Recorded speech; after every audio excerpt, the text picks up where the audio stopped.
To miejsce, które Wam za chwileczkę pokażemy, znajduje się na Usterei, jednej z największych wysp śródlądowych. Ta akurat znajduje się koło Bergen.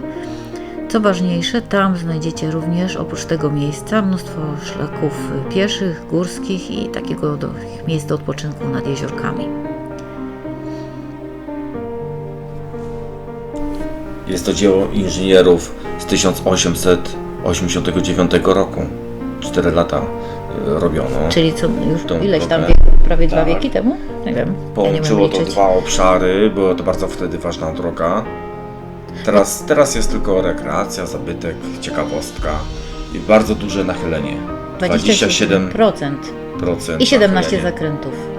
Tak, spiralem. I zresztą bardzo jest urokliwa. Bardzo dużo osób tam przyjeżdża, bo można dojść z 2 stron. Można taką króciutką trasę, gdzie dosłownie zaparkuje się i pójdzie się 5 minut od samochodu. To tak zwana od góry ścieżka, Tak. a można też od tego dużego jeziora, które właśnie widać na filmie. I to jest taka trasa wtedy około 3 km. Bardzo fajna też. Też bardzo przyjemna. Mhm.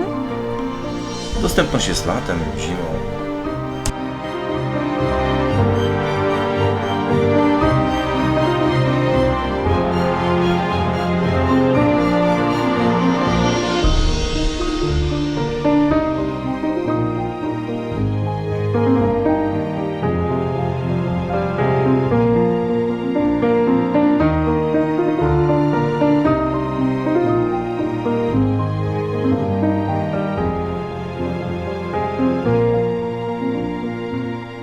Dziękujemy za oglądanie naszego filmu.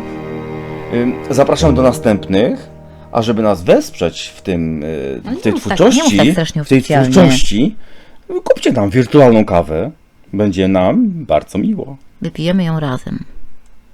Przy kolejnym filmie.